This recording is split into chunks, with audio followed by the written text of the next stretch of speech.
hot yoga problems.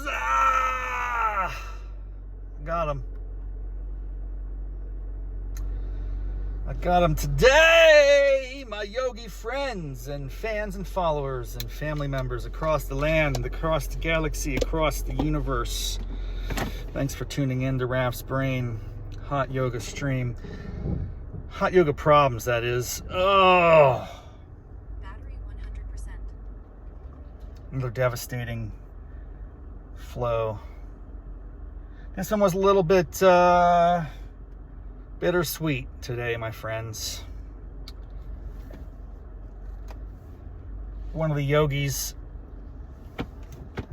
I've probably been to about, 50 or so of her classes over the past year. She usually teaches every Monday morning, 6 a.m. It's my jam. She announced that she's leaving the studio, and I won't be here next week. I'm going to be reporting to you live from the Outer Banks next week. Maybe I'll have some episodes next week, but the bottom line is this is my last class with that particular yogi, and it was a little sad. It's a sad moment. Everything must come to an end. Who will be the next yogi to take on the 6 a.m. Monday class? I kind of feel like that's the short straw, man. Speaking of which, and I haven't thought about this in maybe 30 to 40 years. Metallica! I'm talking about And Justice for All. Is definitely their best album. You can take that to the bank. Some people would say, oh no, it was the Black Album, because that was really when they busted out with Enter Sandman. I'm like, no. That's a good album, don't get me wrong. There's a lot to be enjoyed on that, especially Don't Tread on Me. Don't tread on me. Woo! Talk about callback, blast from the past. And Justice for All is fantastic. And there's a song in there called The Shortest Straw. The shortest straw has been pulled for you. Oh my gosh. What a depressing perspective on life. Shortest straw. The shortest straw has been pulled for you. It's like you don't even have any agency.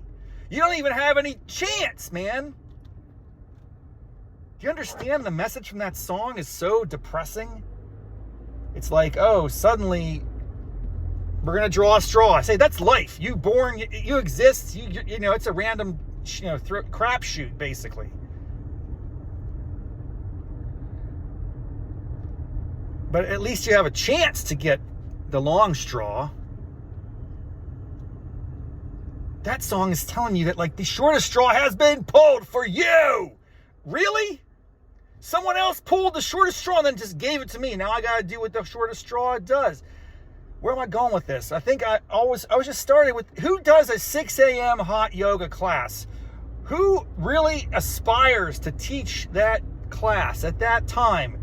First of all, you got whack jobs in the class. Let's be honest. If you're up at 6 a.m. for a yoga class, that means you're probably up at 5 o'clock to wake up and get ready for it. On a weekday, what's wrong with you?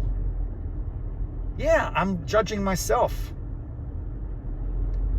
I think people in the 6 a.m. hot yoga class have psychological issues of some kind. There's a lot of problems going on. There's a lot of broken people. I'm just going to throw it out there. It's my speculation. I have not really talked to anybody about this. I'm just mentioning it as a general observation. If you go to that class, you're weird, okay? So that means if you're teaching that class, you got to be prepared for the weirdos. Oh man, this isn't a normal class, like a noon on a weekday when you get your stay-at-home mom crowd coming in, or the college kids who, they just woke up at 11 a.m. hungover. I gotta go detox to retox, baby.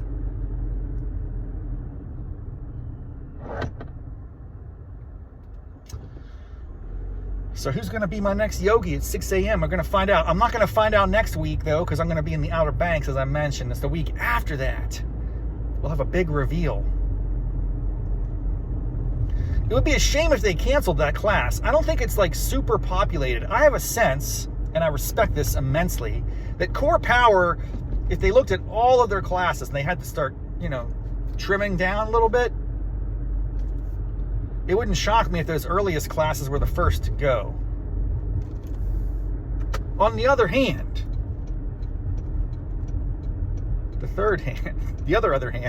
on the other hand, I also have a sense that the people that come to those Monday classes are pretty reliable customers. They might be a high percentage of the all-you-can-eat buffet style. It's not a la carte, man. It's like the one lump sum price.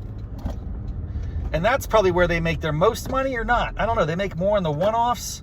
I think they make more money off me, because in order for me to justify being an all-you-can-eat yoga practitioner, I have to go something like 8 times a month. I think I justify that. I start eating down the average cost per session, so it's below the one-off cost. I think it might be 8 to 9 classes to justify that. Yeah, it sounds really easy, but I'm telling you, it's not. I'm telling you, it's hard. But I'm gonna start doing it more reliably. But then I have something like next week, I'm out of town all next week. Okay, good. What does that mean? No yoga. No hot yoga at the Core Power. Okay, that means I've paid for a week that I can't flex, I can't use. So I'm already behind the 8 ball. I need to get a lot of yoga in this week to take off week next week from Core Power, and then come back. I have 2 more weeks left in the month. I don't even know what week it is at this. It's already halfway through June, isn't it? I don't even know what's going on at this point, dude. My mind is just adrift. But I'm looking forward to that. And the thing is, that means I pay more to go down the hot. I pay for hot yoga in the Outer Banks for a one-off class when I've already paid full freight here. Core Power, you guys need to get down the Outer Banks, bro. Let me help you up. I will hook you up with some ideas. I'm not going to have any capital. I'm not going to actually make any, I'm not going to put any risk into this situation. What are you kidding? I can talk trash all day long. All day long, all day strong. I will talk smack with the best of them. Why put your money where your mouth is when you can just put your mouth where your mouth is? I can't see anything. It is blindingly bright out this morning, folks. I'm going like creepy, crawling 5 miles an hour up the lane here because I can't see jack. If there was a baby munchkin like walking across the street, I might have hit him, but I didn't because I was going really slow. There's a squirrel. Hey, dude, are you protesting? I told him last week to stop protesting on Monday. There you go. Get out of the way. Thank you. The squirrels are very brazen up here in North Arlington. I think that they just assume we're going to break. They're not used to the real world where there are no breaks, man. If you're not watching out, you're a pancake. Man. Shortest straw. I gotta listen to that song. It's been like 30 years since I've heard that song. When's the last time you listened to Injustice for All? This is a classic album. I'm gonna say 1987. That might be too late, or might be too early. How about 88? The song One came out. It was a monster. That was their I think studio release from the album. If you look at that band and their arc of history, it's kind of remarkable because they started off super indie, super like evil, man.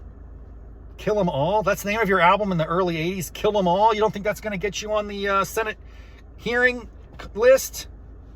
Corrupting Youth of America. You go from that, Ride the Lightning. Dun, dun, dun. I don't know what the order is exactly. I'm not like the biggest metalhead, but Injustice for All is this monster album. Maybe their best. I'm going to put it out there. I'm just going to make a claim right now. And I'd love to hear your feedback on this. Best Metallica album of all time. Injustice for All. Undisputed. And the best song on there isn't The Shortest Straw. The best song on there is Harvester of Sorrow. Hell yeah. Harvester of Sorrow. Yeah, dude. Best song, best album of Metallica, and Justice for All. Best song, Harvester of Sorrow. Fight me. Until next time, namaste, mofos.